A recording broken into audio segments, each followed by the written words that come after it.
আপনারা যদি কলকাতা থেকে মুর্শিদাবাদে ১ রাত ২ দিনের বাজেট ট্রিপ প্ল্যান করতে চান, তাহলে এই ভ্রমণ পরিকল্পনা আপনার জন্য। মুর্শিদাবাদ বাংলার ইতিহাসের এক গুরুত্বপূর্ণ অধ্যায়, যেখানে নবাবদের শাসনকালের স্মৃতি আজও জীবন্ত।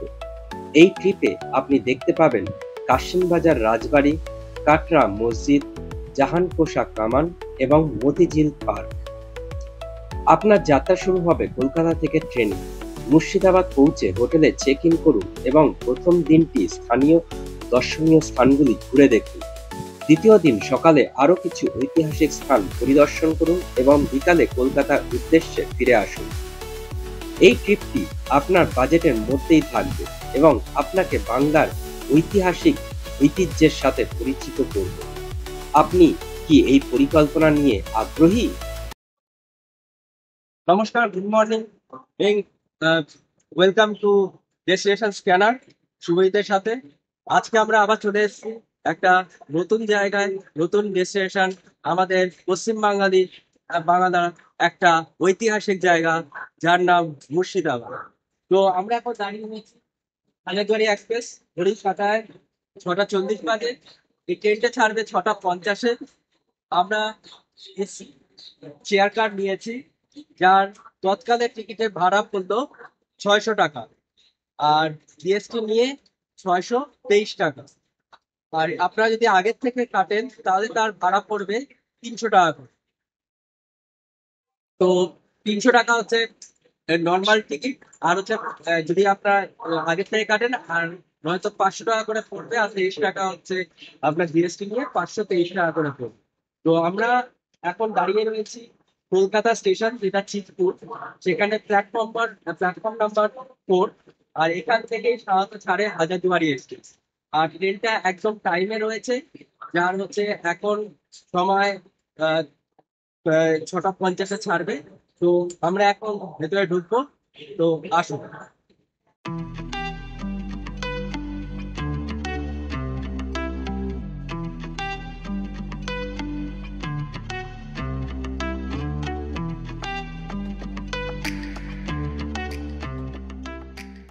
আমরা আমাদের সিটে বসে গেছি, 63-64 উইন্ডো সিট। তো আপনাদের দেখাচ্ছি ট্রেনটা কেমন। এটা নর্মাল নিএমইউ ট্রেনের মতোই, জাস্ট এসি কোচ রয়েছে।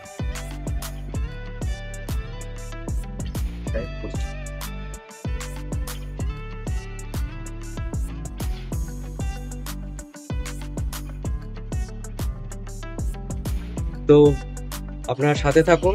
তো যেতে যেতে আপনাদের আমার এক্সপিরিয়েন্সটা শেয়ার করব আর পৌঁছাবো আমাদের পশ্চিম বাংলার একটা ঐতিহাসিক জায়গা, যেখান থেকেই নাকি বাংলার যে একটা ঐতিহাসিক চেঞ্জ, যেটা হচ্ছে 1800 সালে হয়েছিল, যখন ইংরেজরা নাকি ভারতে এসেছিল, সিরাজউদ্দৌলা আর মির্জাফর, সেই জায়গায় আমরা যাই।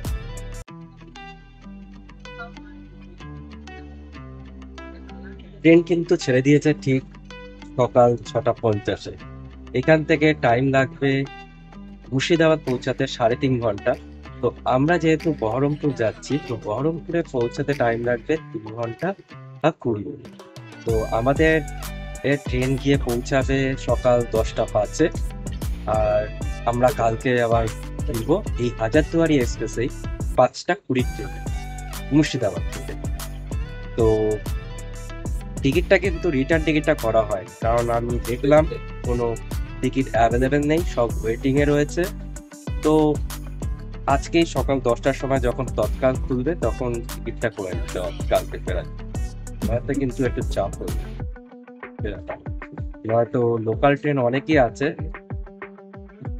খুবই চাপ সেটা করে ফেরা। তো ট্রেন ঠিক ছেড়েছে সকাল 6:50-এ। বাইরে কলকাতা স্টেশন, পাশে দাঁড়িয়ে রয়েছে কলকাতা রাধিকাপুর এক্সপ্রেস ট্রেন।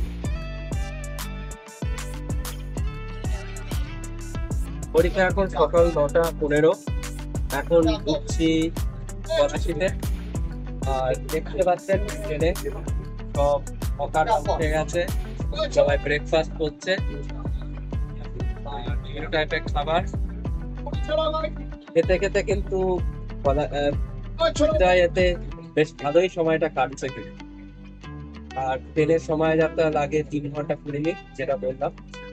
এরকম প্রকৃতির সৌন্দর্য দেখতে দেখতে আমরা পৌঁছে যাচ্ছি আমাদের এক ঐতিহাসিক জায়গা, আমাদের পশ্চিমবঙ্গ।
তো আমরা এসে পৌঁছেছি বহরমপুর। ট্রেন ঠিক একদম টাইমে এসে পৌঁছেছে 10টা 5-এ। তো আমরা চলে এসেছি হোটেল গোল্ডেন রিট্রিট, যেটা স্টেশন থেকে জাস্ট 500-600 মিটার আর ডিস্টেন্সে। হেঁটে 5 থেকে 6 মিনিট লাগলো। তো আমাদের রুমে এখন চেক ইন করছি। তো এখন একটু চেক ইন করে একটু ফ্রেশ হয়ে তারপর আমরা লাঞ্চ করে বেরিয়ে পড়বো কসিমবাজার রাজবাড়ি। তো সাথে থাকুন, আমরা ঘুরে দেখাবো ঐতিহাসিক জায়গা। আর এটা হচ্ছে হোটেল।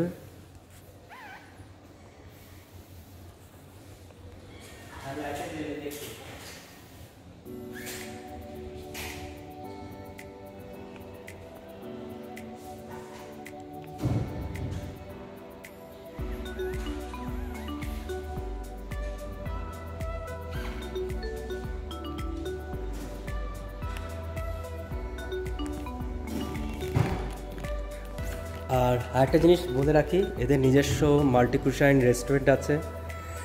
সেখানে থালি আর ভেজ নন ভেজ আইটেম পাওয়া যায়। আর এদেরও একটা নিজস্ব নাইট ক্লাবও আছে, একটা সুইমিং পুল আছে, সেটাও ঘুরে দেখাবো। এখানে নাইট ক্লাবটা বিকাল 7টা থেকে শুরু হয়, তো সেটাও ঘুরে দেখাবো বিকালবেলা কেমন লাগে। তো সাথে থাকুন। তো আমরা এখন রুমে চেক ইন করবো, দেখাচ্ছি রুমটা ঘুরে। আমাদের রুমটা 3rd ফ্লোরে।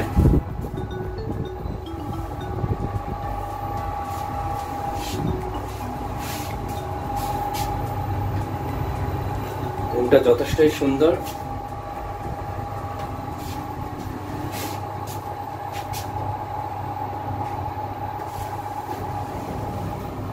পৌঁছে গেছি। ভেতরটা বেশ ভালোই লাগছে।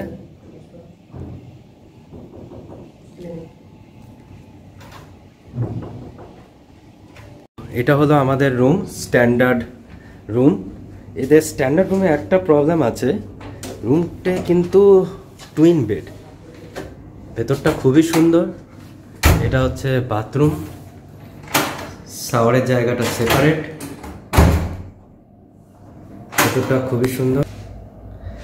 এটা হচ্ছে hair dryer, shampoo, toiletries, brush, paste, সাবান, চিরুনি সবই আছে। খুবই সুন্দর। বাথরুমটা একদম নিট অ্যান্ড ক্লিন। এখান থেকে বাইরে দেখা যাওয়ার সুবিধাও আছে। রুম থেকে এখানে ভেতরে দেখা যায়।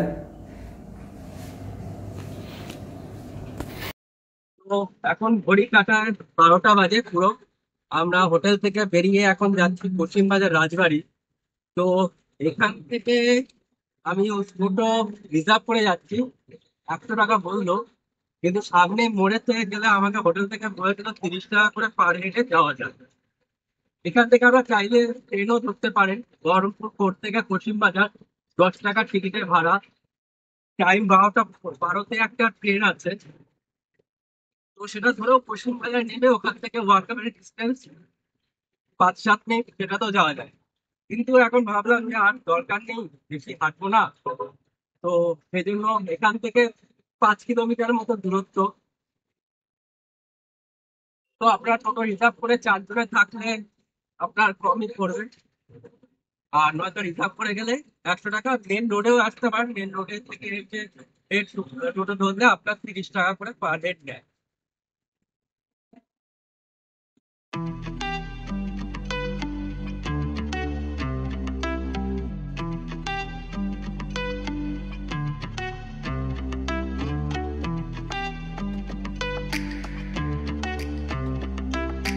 You know who made it.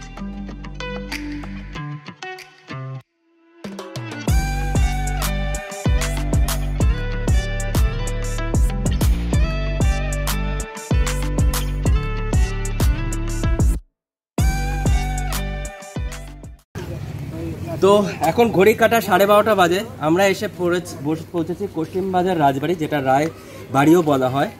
তো এটা 1856 সালে তৈরি হয়েছে। 1800 সালে যখন এটা হচ্ছে 18th সেঞ্চুরির একটা প্যালেস বলা হয়। প্যালেসটা খুবই বড়। তো আমরা এটাকে এক্সপ্লোর করে দেখব। এটার সময়সীমা হচ্ছে দেওয়া হচ্ছে সকাল 8টা থেকে বিকাল 5টা পর্যন্ত এটা ঘুরে দেখা যায়। তো এখানে একটা রেস্টুরেন্টও আছে, আমরা রেস্টুরেন্টও যাব, দেখা যাক কেমন লাগে।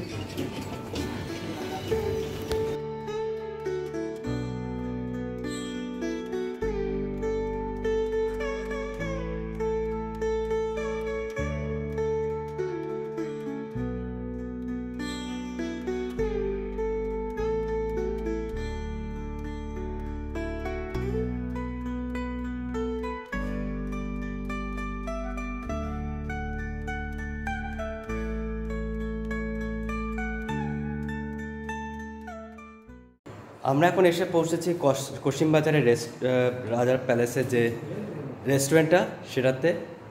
এখানে একটা প্যালেস আছে, আর সেই প্যালেসের ভেতরেই একটা রেস্টুরেন্ট আছে। তো সেটাই আমরা এখন এসেছি লাঞ্চ করার জন্য।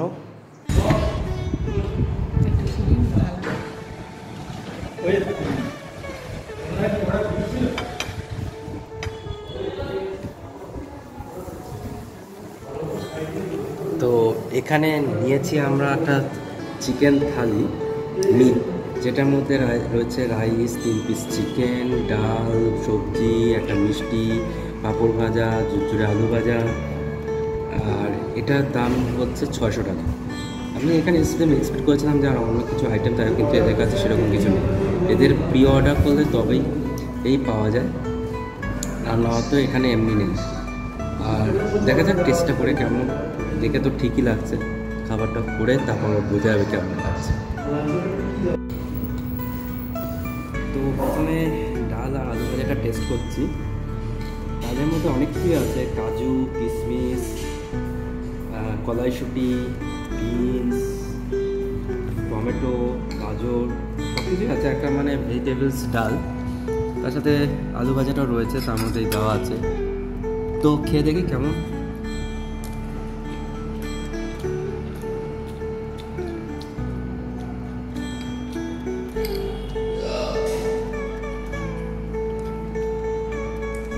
ভালো, মিষ্টি মিষ্টি একটু টেস্ট আছে, একদম যেমন বাঙালি স্টাইলে যেমন আমরা খাই ঠিক সেরকম টাইপেরই ডালটা তৈরি হয়েছে।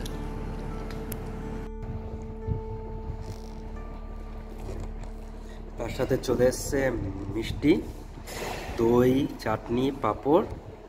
আর এটা একটা মিষ্টির নামটা দেখে বলছি, ছানা বড়া। তো আমাদের খাওয়া হয়ে গেছে চিকেন থালিটা। আর ডালটাই একমাত্র ভালো ছিল, বাকি সবজিটা মোটামুটি ছিল, একটা নবরত্ন তৈরি করা ছিল। আর চিকেনটার মধ্যে কাঁচা তেলের গন্ধ পাচ্ছিল, কিন্তু চিকেনটা সফট ছিল, কিন্তু একটা কাঁচা তেলের গন্ধটা ওটাই শুধু ইয়ে লাগছিল। আর ছানা বড়াটা ভালো ছিল, আর ডিমটাও ছিল, আর চাটনি, পাঁপড়। কিন্তু কোয়ান্টিটি খুবই কম, 600 টাকা নিচ্ছে। একটা হেরিটেজ প্রপার্টি, সেই হিসাবে কোয়ান্টিটি খুবই কম, মানে একজনের মতো খাওয়ারও না, যা দই আর চাটনি দিয়েছে। তো খাবার হিসাবে এটা যদি আউট অফ 5 3 রেটিং দেওয়া যায়, তার থেকে বেশি।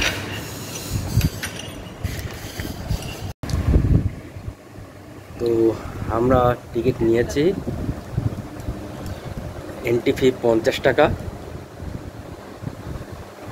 আর এখানে গাইডেড ট্যুর হয়, তো গাইড আসলে আমাদের ভেতরটা ঘুরে দেখাবে। এখানে একটা গাইডেড ট্যুর হয় কসিমপুর রাজবাড়ি, তো সেটা আপনাদের ঘুরে দেখাবো। গাইড আসছে, লাঞ্চ করতে গেছে।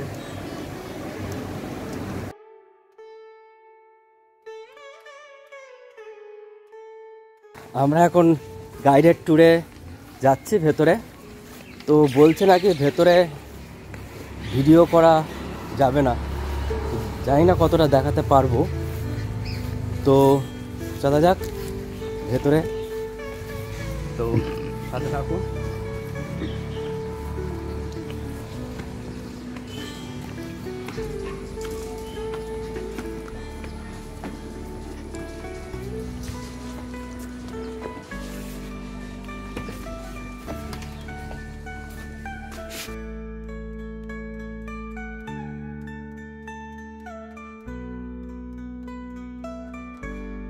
তো আমরা ভেতর দিয়ে ঘুরে আসলাম। ভেতরে তখনকার দিনে এর খাট রাখা আছে, তারপর রাজার বিভিন্ন ছবি আছে, তখনকার দিনে কিছু জিনিস, বৈঠকখানা, রাজার দরবার যেখানে বসে থাকতো সেই জায়গাটা, ওখানে কিছু চেয়ার আর ওখানে ডাইনিং টেবিল, এগুলোই দেখলাম। খুব পুরোনো দিনের জিনিসপত্র। ওখানে রাজার বিভিন্ন বংশ পরম্পরায় যেমনভাবে ওনারা চলে এসেছে তাদের ছবি রাখা আছে। এখন যিনি বেঁচে আছেন তার ছবি আছে, তারা কলকাতায় থাকেন। এখন 3 পুরুষ বেঁচে আছে, সেটা আমি গাইডের কাছ থেকে জানতে পারলাম। আর এখানে একটা হচ্ছে যেটাকে বলা হয় নাটবন্দি, যেখানে নৃত্য হতো আগেকাতে, সেই জায়গাটা একটা বৈঠকখানাটাও রয়েছে, খুব সুন্দরই লাগলো। তো এখন আমরা আরও ভেতরের দিকে যাব। এটা হচ্ছে পুকুর। আগেকার দিনে পুরুষরা যে এখানকার মেম্বার, তারা এখানটায় স্নান করত। আর এই উপরের দিকটা রাজারা এখনও এসে থাকে, যেমন বংশ পরম্পরায় যারা আছে জীবিত। আর সামনের দিকটা গেস্টদের জন্য থাকার ব্যবস্থা। তো এখানে এসে আপনারা থাকতেও পারেন। রেটটা এটা সিটি থেকে অনেকটাই দূরে। কসিম বাজার যদি মুর্শিদাবাদে আসেন তাহলে কসিম বাজার যে স্টেশন আছে সেখানে নামতে না, কাশিম বাজার যে স্টেশন আছে সেখানে নামতে হবে। সেখান থেকে টোটো করে এখানে নামতে হবে, 5 মিনিট টাইম লাগবে। এখানে রেট আমি দেখেছিলাম 6000 টাকা থেকে মিনিমাম রেন্ট, রুম রেট। কি সুন্দর ফুলটা, একটা সাপে ফোনা আছে, একটা শিবলিঙ্গ আছে, পুরোপুরি দেখতে ফুলটা 150 বছর বয়সের গাছ। এই গাছটা হচ্ছে 150 বছরের পুরনো, যেটাকে বলা হয় নাগেশ্বর গাছ। এখানে নাগের মতো সাপের ফোনা তোলা ফুলটাকে দেখতে পাচ্ছেন। এটা 150 বছরের পুরনো একটা গাছ।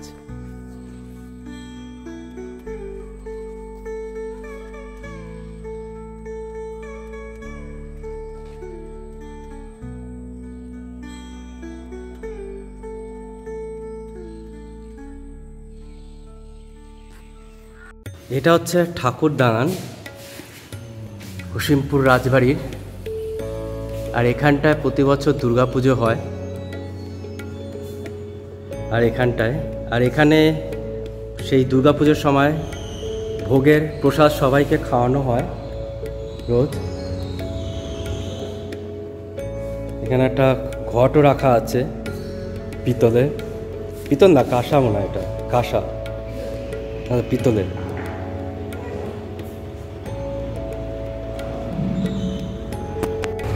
তো এটা একটা বুটিক শপ, যেটা হচ্ছে কসিমপুর রাজবাড়ি থেকে বেরোনোর সময়।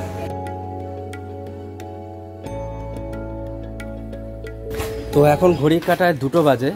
তো আমরা কসিমবাজার রাজবাড়ি থেকে বেরিয়ে এলাম। তো এখন আমরা যাব মতিঝিলের দিকে। এখান থেকে 7 কিলোমিটার। ঘড়িকারে 2টো বাজে। তো ওখানে গিয়ে আমরা সময়টা কাটাবো।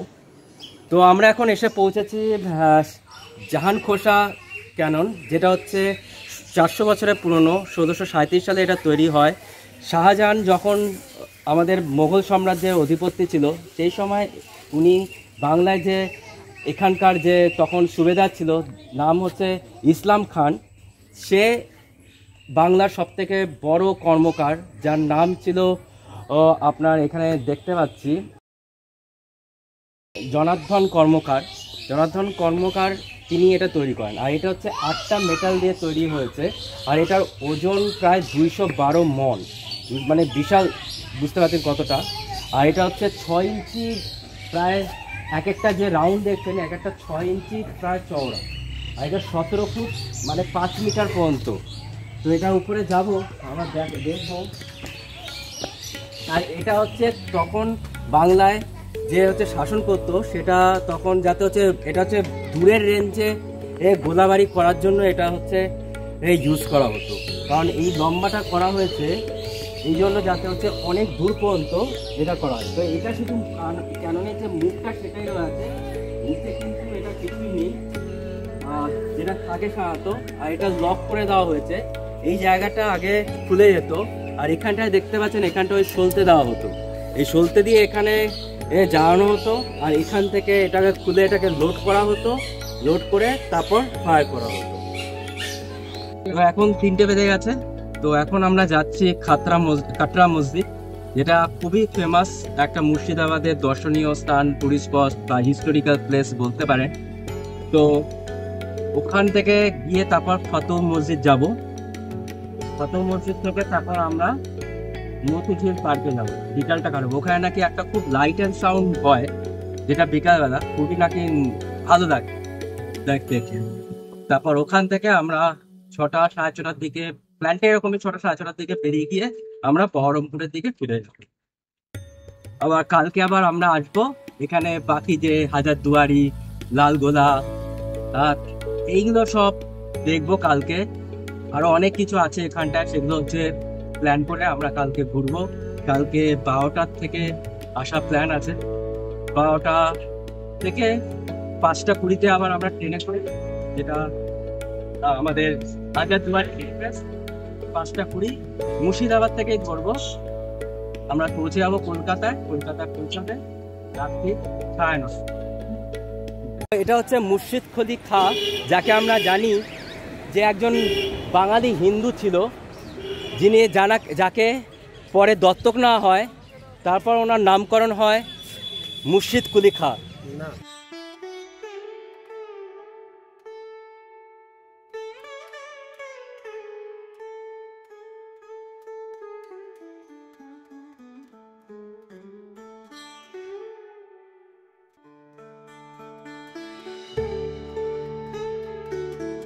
এখন আমরা এসছি কাটরা মসজিদ, যেটাতে বলা হয় মুর্শিদ কুলি খাঁয়ের খবর আছে, যেটা এক্ষুনি আপনাকে বললাম যে হচ্ছে এখানে কিন্তু ও হচ্ছে মুর্শিদ কুলি খাঁ কিন্তু প্রথমে হচ্ছে মুসলিম ঘরে জন্মগ্রহণ করেন। উনি কিন্তু একজন বাঙালি হিন্দু ছিলেন। 10 বছর বয়সে ওনাকে দত্তক নেয়। তারপরে উনি ইসলাম ধর্ম গ্রহণ করেন। আর এখানকার যে এত বড় যে একটা মসজিদটা দেখছেন, এটা কিন্তু আগে হচ্ছে একটা আপনার প্যালেসের মতো ছিল, সেটা পরে হচ্ছে ওনার আর কবরস্থানে গেছে, সেটার জায়গাটা আমরা যাবো এখন। আর এটা হচ্ছে 1700 সালে তৈরি হয়েছিল, 1723 সালে, যখন বাংলার নবাব মুর্শিদ কুলি খাঁ ছিল। আর এখানটার ভেতরে দেখতে পাচ্ছেন কি সুন্দর আর্কিটেকচার। আর এটা একটা যে মুঘল যে সাম্রাজ্য ছিল, সেই মুঘল সাম্রাজ্যের আর্কিটেকচারের আদলে এটা কিন্তু তৈরি করা হয়েছে।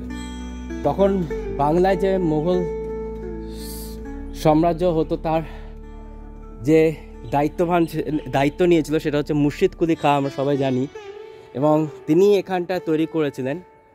আর তারপরে ওনার একটা কবর এখানেই দেওয়া হয়, সেটা পিছনের দিকে রয়েছে, আমরা সেখানটায় যাব। আর এটা সেই আর্কিটেকচার, সুন্দর উপরে গম্বুজ, সুন্দর ইটের নকশা করা রয়েছে।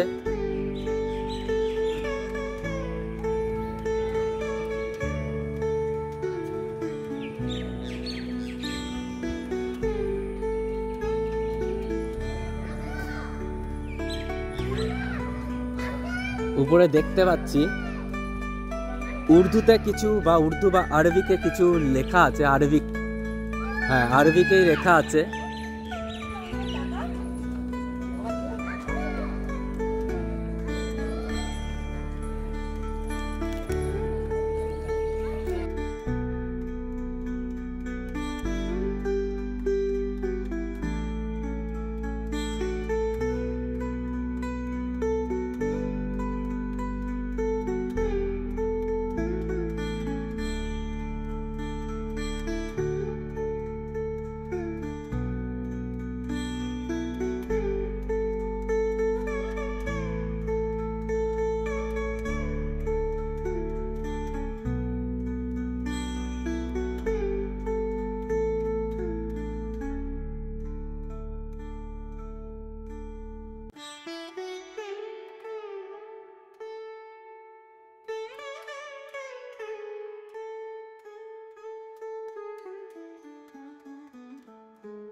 তো এই জায়গাটা দেখছেন, এখানটায় কিন্তু নামাজ পড়া হতো। আর এই যে ভেতরের যে ঘরগুলো দেখতে পাচ্ছেন, এখানে কিন্তু উচ্চ পদস্থ যারা ছিল তারা বসে কিন্তু নামাজ পড়তো। কিছু কিছু জায়গা ভেঙে গেছে, কিন্তু এই জায়গা পুরোটাই এরকম গম্বুজ গম্বুজ করা থাকতো। সাধারণ মানুষটা এখানে বসে নামাজ পড়তো, আর যারা হচ্ছে খুব উচ্চ পদস্থ ছিল তারা ওখানটায় বসে নামাজ পড়তো। আর এটাই ছিল সেই জায়গাটা যেখানে মুর্শিদ কুলি খাঁ তার রাজত্ব স্থাপন করার জন্য 1723 সালে এটাকে তৈরি করেছে।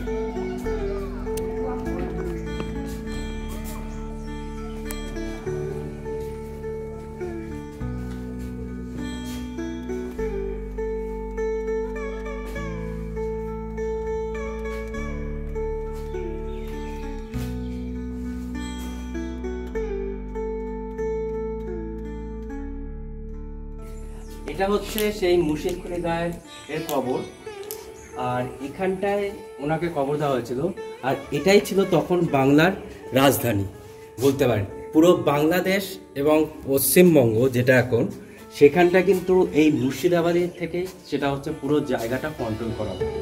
আর যেহেতু মুর্শিদ কুলি খাঁ এখানকার আর অধিপতি ছিল, এই মসজিদটা বানিয়েছিল, তাই ওনার নামেই কিন্তু এই জায়গাটার নাম হয়েছে। 1717 সালে এই নাম করানো হয়েছিল মুর্শিদাবাদ, মুর্শিদ কুলি খাঁ থেকে মুর্শিদাবাদ। পিছনের দিকে একটা সুন্দর গার্ডেন আছে দেখতে পাচ্ছি, তো গার্ডেনটা খুবই সুন্দর। আর এখানে 4খানা গম্বুজ ছিল, যেটা আমরা বিভিন্ন মসজিদে যেমন থেকে থাকে। এইটা ভেঙে গেছে বোঝা যাচ্ছে, সামনেগুলো শুধু রয়েছে, আর দু সাইডে দুটো ভেঙে গেছে। সাধারণত এটা নর্মাল যে মুঘল আর্কিটেকচার বা মসজিদে যেমন ছিল সেরকমই এই জায়গাটা। তো আমরা এখন ওই সাইডে যাব। আর এই সাইডে একটা খুব সুন্দর আমি বাগান দেখতে পাচ্ছি, অনেক ফুলের গাছ এগুলো রয়েছে, আর খুব সুন্দরভাবে মেনটেন করা হয়েছে। আর্কিটেকচারটা খুবই সুন্দর। অনেকটাই ভেঙে গেছে কিছু কিছু জায়গা এখনো, কিন্তু এখানে কোনো এন্ট্রি ফি নেই। তবে এখানে গাইডরা আছে, তবে তারা কিন্তু খুব একটা ঠিকঠাক ইনফরমেশান দেয় না, যেটা আমি আগেও অনেক জায়গায় অনেক ইউটিউবারদের কাছ থেকে শুনেছি। সবাই কিন্তু ভুলভালই ইনফরমেশান দেয়। আর সিঁড়ির নিচে ওখানে মুর্শিদ কুলি খাঁয়ের কবরটা রাখা আছে। এখানে ওনার নাকি আরও 5খানা টোটাল কবর ছিল। সবার এখানটা রাখা ছিল, তার মধ্যে বাকিগুলো ডিস্ট্রয় হয়ে গেছে। এই শুধু একটাই, শুধু মুর্শিদ কুলি খাঁর কবরটাকেই বাঁচিয়ে রাখা হয়েছে। তো আমরা এখন মন্দিরের দিকে যাবো। পিছনে একটা সাইডে শিব মন্দির আছে, কারণ আমরা জানি সবাই মুর্শিদ কুলি খাঁ কিন্তু প্রথমে হিন্দু ছিল, পরে উনি মুসলিম ধর্ম গ্রহণ করেন। তখনকার সময়, যার পরে উনি বাংলার নবাব হয়েছিলেন। বাংলার একটা খুব সুন্দর জিনিস দেখুন, যে এখানে কিন্তু মসজিদের পাশে একটা শিব মন্দিরও আছে। আর দেখতে পাচ্ছেন এখানে মসজিদ, সাইডে মসজিদ, আর ঠিক তার পাশেই এখানটায় রয়েছে শিব মন্দির। এটা পরে রিকনস্ট্রাকশন করা আছে, কিন্তু আগেকার সেই সময়ও বাংলায় কিন্তু এই শিব মন্দিরটা ছিল। মন্দিরটা কিন্তু অনেক পুরনো, কিন্তু এটাকে পরে রিকনস্ট্রাকশন করা হয়েছে। এখানে তখন হয়তো ওপেন ছিল, পরে এটাকে ঠিকঠাক করে একটা মন্দিরের মতো করা হয়েছে।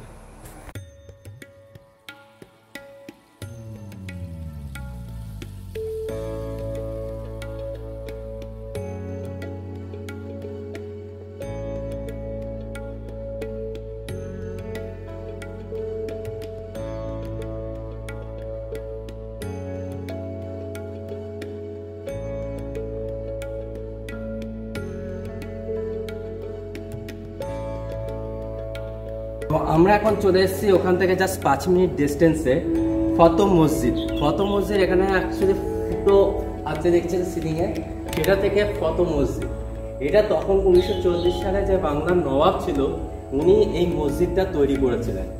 আর এই মসজিদটা দেখতে পাচ্ছেন সেইভাবে, এটা সেই সময় খুব বড় একটা মসজিদ ছিল। পুরো এই মুর্শিদাবাদ এলাকায় পুরো একটা বিশাল বড় মসজিদ ছিল, কিন্তু এখন সেটাকে সেইভাবে রক্ষণাবেক্ষণ করা হয় না, সেই জন্য এটা এরকম ভেঙে চলে গেছে। যে কোনো সময় ভেঙে পড়তে পারে দেখে মনে হচ্ছে। জঙ্গল আশেপাশে পুরো। তো এটা হচ্ছে খুবই পুরনো একটা ধ্বংসবাসের মুঘল বাংলার ইতিহাসে একটা চ্যাপ্টার, যেটা আস্তে আস্তে বিলুপ্ত হয়ে যাচ্ছে।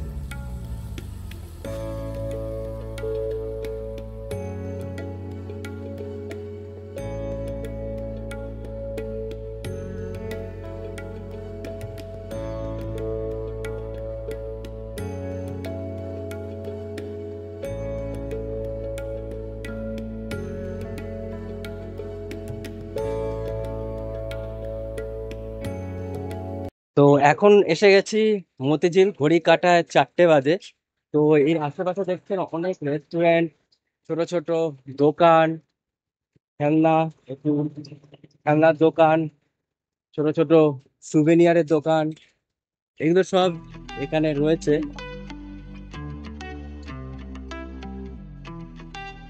আর সামনেই মতিঝিল, মুর্শিদাবাদ প্রকৃতি তীর্থ। যেমন আমাদের কলকাতায় আছে ইকো পার্ক, সেরকম এখানকার মুর্শিদাবাদে প্রকৃতি তীর্থ। এখানে টিকিট কাউন্টার আছে, আমরা টিকিট কাটবো মুর্শিদাবাদ প্রকৃতি তীর্থে।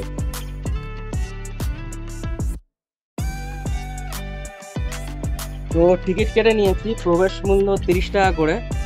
তো এখন নাকি লাইট অ্যান্ড সাউন্ডটা বন্ধ আছে, তো মনে হয় না দেখতে পাবো। যাচ্ছি আমরা ভেতরের দিকে, কিন্তু আজকে তো সানডে, হওয়া তো উচিত। এই কামানটা গাছরা দিয়েছিল আলীবর্দী খানকে, আর এটা হচ্ছে মির্জাপুরে যে সুবেদার ছিল তার হাতেই এটা দেওয়া হয়েছিল, এবং এটাকে চালনা করার জন্য। এটা অনেক বড় ছিল, এটার মধ্যে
এখানে আমরা এখন দাঁড়িয়ে আছি মতিঝিল ট্যুরিস্ট কটেজের সামনে, ঠিক আছে। এটা হচ্ছে WBTCS, যেটা হচ্ছে ওয়েস্ট বেঙ্গল ট্যুরিজম কর্পোরেশন, যেটা হচ্ছে ওয়েস্ট বেঙ্গল গভর্নমেন্টের, যে হচ্ছে বিভিন্ন ট্যুরিজমটাকে ফ্লারিশ করার জন্য যে কটেজগুলো তৈরি করেছে। তো এগুলোর রেট অনলাইনে পাওয়া যাবে, কারণ অনলাইন থেকে বুকিং হবে। এগুলো এখানে এসে বুকিং করলে বুকিং পাওয়া যাবে না। আর এইগুলো বুকিং করার জন্য মিনিমাম 1 মাস আগের থেকে আপনাকে বুকিং করতে হবে, কারণ তো পাওয়া যায় না এগুলোর রেট খুব কমই আছে। এগুলো 3 থেকে 3,500 টাকা এগুলো রুমগুলোর, এই কটেজগুলোর রেট আছে, আমি অনলাইনে দেখেছিলাম। আর এই যে এখানটার নাম হচ্ছে মতিঝিল ভবন, যেটা ওয়েস্ট বেঙ্গল ট্যুরিজমের রয়েছে। আর ওই সাইডে ওদের হচ্ছে হোটেল রুমগুলো আছে। এই মতিঝিলের ভেতরেই, এই যে মতিঝিল যে আপনাদের প্রকৃতি তীর্থ, এর ভেতরেই কিন্তু সব আছে। আর সামনে একটা মিউজিক্যাল ফাউন্টেন আছে।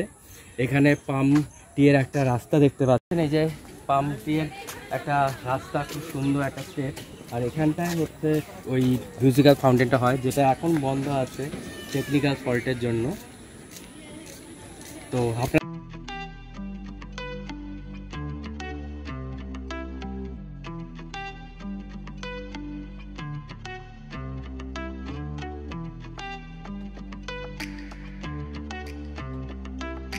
You know who made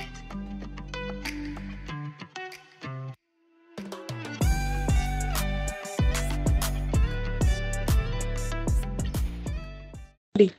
তো আমরা এখন এসে পৌঁছেছি মতিঝিলের, এটাকে বলা হয় যে ষড়যন্ত্রের পটভূমি।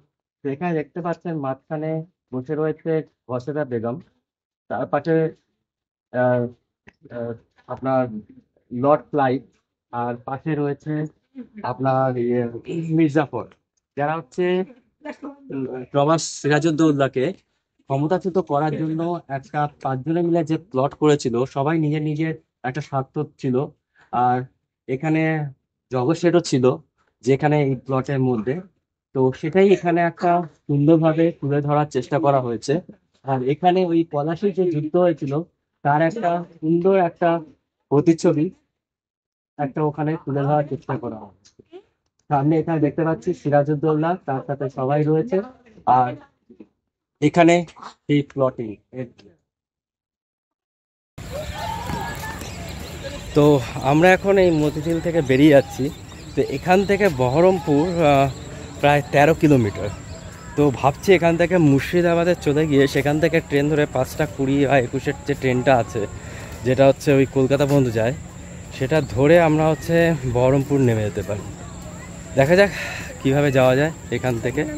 এখান থেকে 10 টাকা করে নেবে আপনার মুর্শিদাবাদ স্টেশন। তো সেখান থেকেই যাওয়া যেতে পারে। তো আমরা হচ্ছে আজকে ভিডিওটা এখানেই শেষ করছি, আমাদের মুর্শিদাবাদে ভ্রমণটা। কালকে আবার শুরু করব মুর্শিদাবাদে আবার একটা ঐতিহাসিক পর্যায় নিয়ে, যেখানে আমরা জগৎ শেঠ, হাজারদুয়ারি আর লালগোলা গার্ডেন এগুলো সব ঘুরে দেখব, এবং আপনাদেরও সাথে থাকতে হবে।